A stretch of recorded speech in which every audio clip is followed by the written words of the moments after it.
Salut à toi!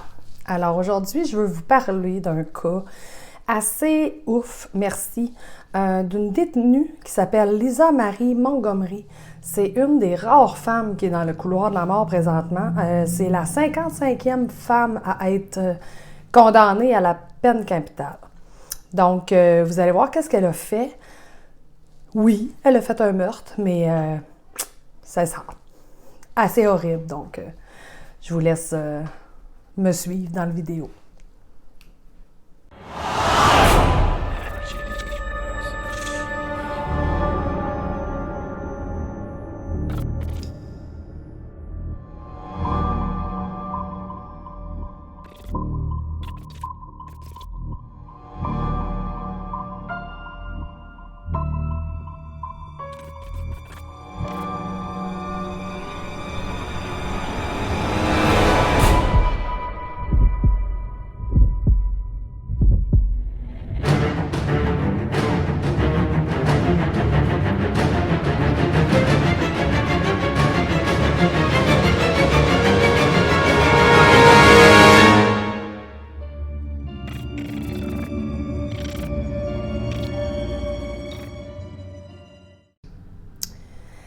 Lisa Marie Montgomery est née le 27 février 1968 à Melbourne, au Kansas. Elle a grandi dans une famille chaotique, c'est pas peu dire. Elle a été violée à partir de l'âge de 11 ans par son beau-père qui s'appelait Jack Kleiner. Il allait la voir dans son lit la nuit pour la violer, des relations complètes. Et pour qu'elle ne se débatte pas et se taise, il menaçait de toucher à sa sœur. Donc, elle n'en parlait pas, puis elle criait pas, mettons.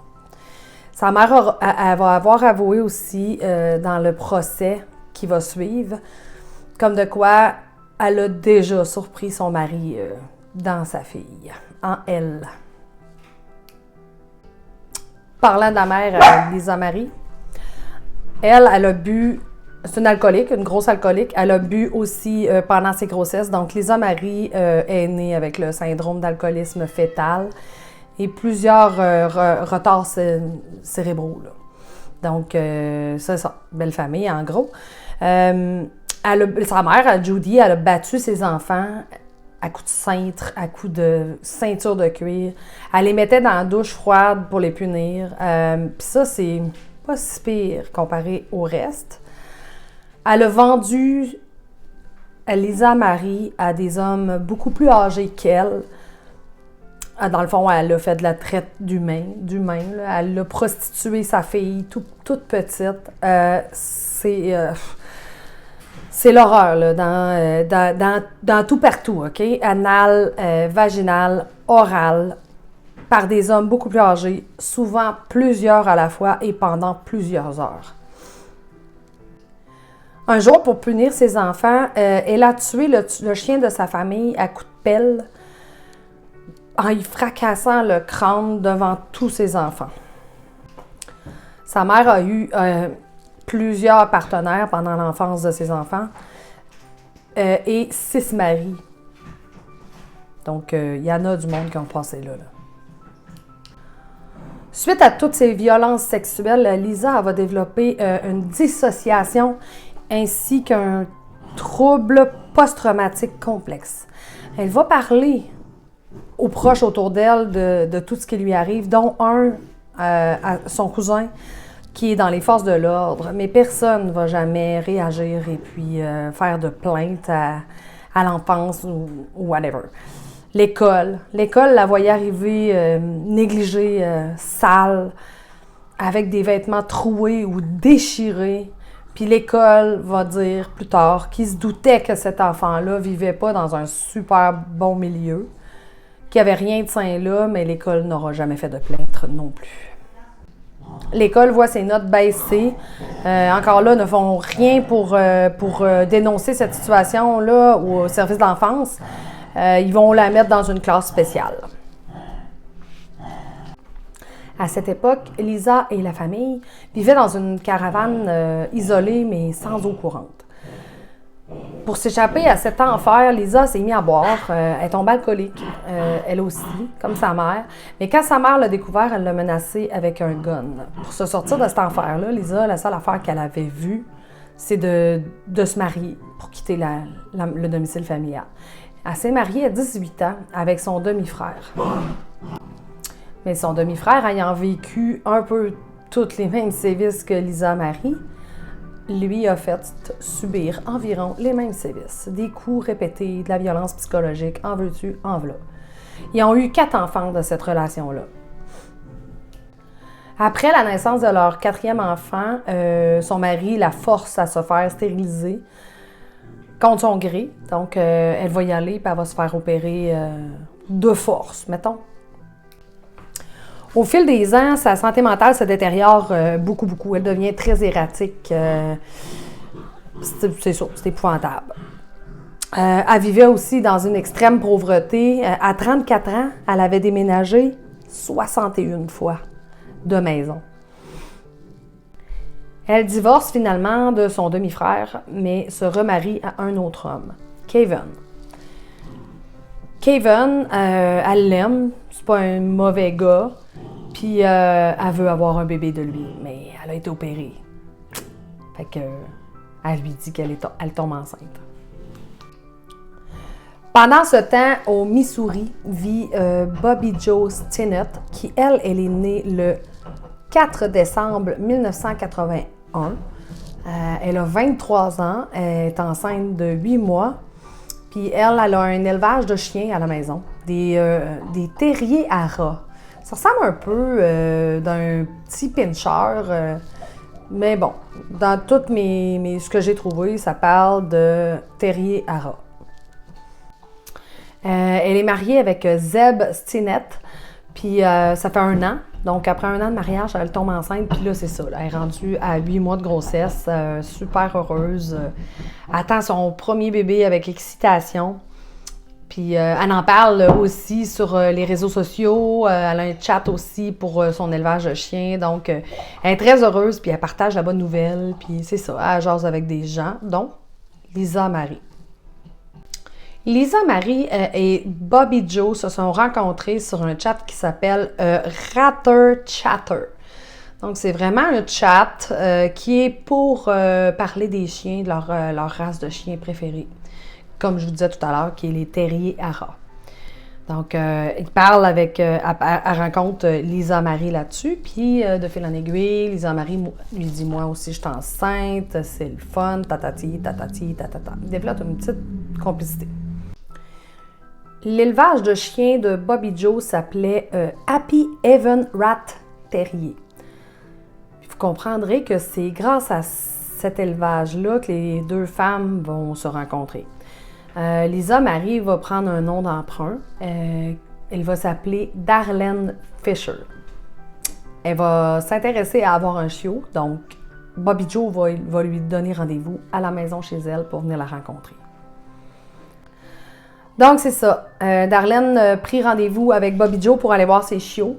Elle disait qu'elle était très intéressée, donc Bobby Jo lui donne rendez-vous le 16 décembre 2004 chez elle. Darlene cogne à la porte. Bobby Jo est seule à ce moment dans la maison, il n'y a personne. Darlene rentre, une petite présentation rapide, puis elle se tourne de bord pour aller lui montrer les chiots. Mais pendant ce temps-là, Darlene, alias Lisa Marie, perd pas une minute, puis sort sa corde de nylon rose qu'elle met autour du cou de Bobby Jo et l'étrangle. Bobby Jo va se débattre, elle va tout faire, mais elle n'avait aucune chance, elle est décédée. Mais c'était pas juste ça qu'elle voulait, Lisa Marie. Elle voulait pas de chiot, elle. Ce qu'elle voulait, c'est ce qu'il y avait à l'intérieur du ventre de Bobby Jo.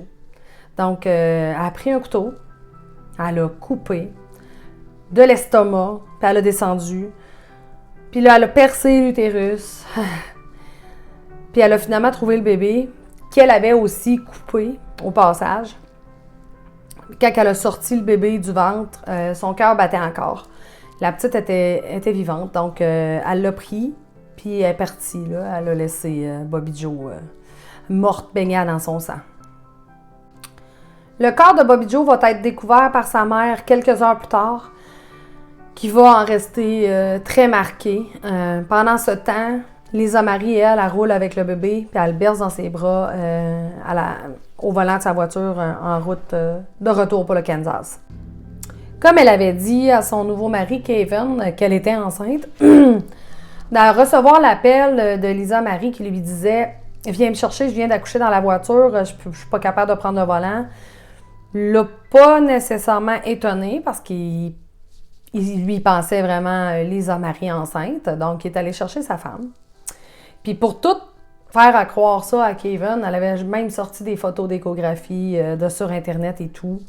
Donc, pour lui, c'était son premier bébé. Il pensait que, tu sais, elle n'était pas nécessairement obligée de devenir très grosse. Puis, elle aurait accouché prématurément d'une petite fille en santé dans l'auto. Donc, il est allé la chercher, lui.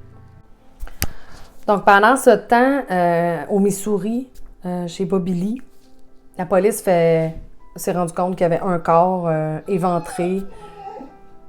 Pas de bébé, excusez-moi. Pas de bébé. Donc, ils ont fait ça vite. Ils ont appelé le FBI qui sont venus tout de suite à la maison. Ils ont déclenché une alerte Amber. Ils ont fait des recherches avec des spécialistes dans l'ordinateur de Bobby Lee pour retrouver qui aurait pu venir chez elle. Ils ont découvert la dernière conversation et le rendez-vous qui avait été pris avec Darlene Fisher. Ils ont checké le code IP. Puis ils ont remonté directement à la maison de Kevin. Ça a pris une journée. Puis la maison de Kevin et de Lisa Marie était entourée de policiers, là. Quand ils ont débarqué là, c'était bourré de famille. Il venait d'avoir un bébé. Ils étaient comme tout heureux, perplexes peut-être, mais heureux. Ils ont fait tout qu'un saut en voyant la police débarquer, là, je peux vous le dire. Donc le bébé a été récupéré. Lisa Marie a été arrêtée. Le bébé a été remis aux autorités qui ont fait des tests d'ADN pour s'assurer que c'est le bon bébé. Puis comme de fait, c'était le bon bébé. Donc le bébé a été remis à son papa Zeb, excusez. Je veux aussi vous donner des nouvelles du bébé qui se porte très bien. La petite, elle s'appelle Victoria Jo Stinnett. Elle a grandi avec son père, entourée de beaucoup de proches qui l'ont aimée, choyée, à l'abri des regards. Elle va fêter son 16e anniversaire de naissance le 16 décembre, malheureusement en même temps que l'anniversaire de la mort de sa mère. Elle va finir son école secondaire, elle va avoir son diplôme d'études secondaires en 2023. Puis jusqu'aux dernières nouvelles, elle habite encore au Missouri avec son père. L'affaire avec Lisa Marie, c'est qu'elle était due pour être exécutée en décembre 2020 de cette année. Il y a beaucoup d'avocats qui travaillent sur son cas pour pas qu'elle ne soit exécutée. Donc là, son exécution a été remise en janvier. J'ai bien hâte de voir qu'est-ce qui va arriver de ça. Personnellement, je pense que Lisa Marie est une victime de la société, une petite fille qui a été abusée, violée, maltraitée. Ça a été épouvantable pour elle. Je pense, personnellement, je ne l'enverrai pas à la peine de mort. Oui, je l'enfermerai longtemps, là, probablement même plus jamais ressortir ou être soignée comme il faut. Mais la peine de mort, je trouve ça rough en mots, t'as dit, quand on parle d'une personne qui a eu des gros sévices comme ça, puis des gros troubles mentaux. Mais bon, c'est rare apparemment que les procureurs demandent la peine de mort. C'est vraiment les procureurs, ça, qui le demandent aux États-Unis. Puis dans ce cas-là, ils ont demandé la peine de mort, vu le geste horrible.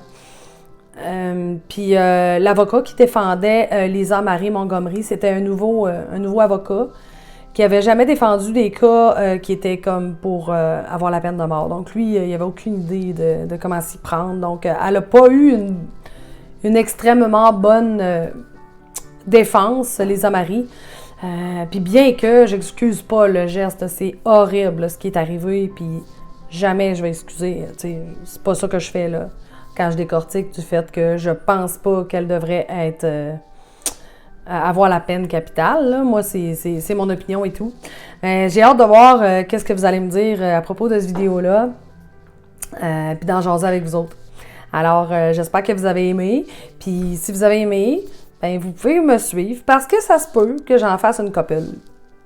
parce que vraiment, j'ai du fun. Donc, je vous souhaite une belle soirée. Bye bye et à la prochaine!